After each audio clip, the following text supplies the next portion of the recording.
दफा आपका क्या पॉइंट ऑफ व्यू है इस पे?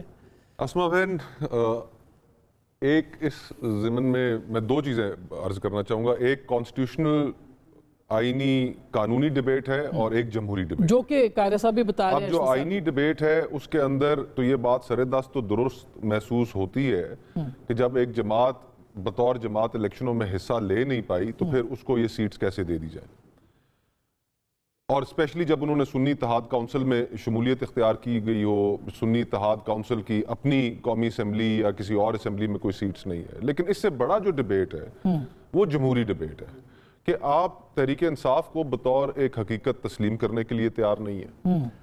आपको वो डेमोक्रेटिक स्पिरिट आपको दिखाना चाहिए कि जिसमें तमाम तर कंट्रोवर्शियल डिसीजंस के बावजूद, उनसे उनका इंतखाबी निशान लेने के बावजूद, उनके रास्ते में तमाम मुश्किलात खड़े करने के बावजूद सबसे बड़ी अक्सरियती जमात पाकिस्तान के लोगों ने बनाया उन्हें। बिल्कुल।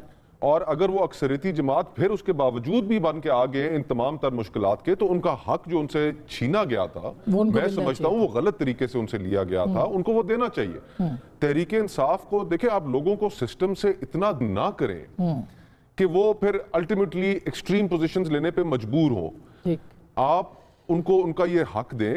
ये उनका जो 91 या 92 सीटें हैं उनकी कौमी असेंबली में, बाकी सूबाई असेंबलियों में जो सीटें, 102 नशिस्तों से महरूम करना कोई मामूली बात नहीं है।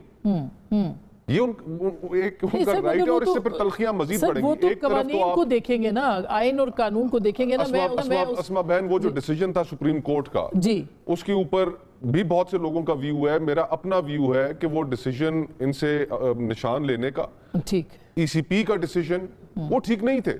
और हम सबको पता है कि बैकग्राउंड में क्या चीजें इस मुल्क में चल रही होती हैं, और उस वक्त सबका ख्याल ये था, जो हमारे मगर इंट्रा पार्टी इलेक्शन लोग हैं, सर, इंट्रा पार्टी इलेक्शन तो नहीं हुआ ना।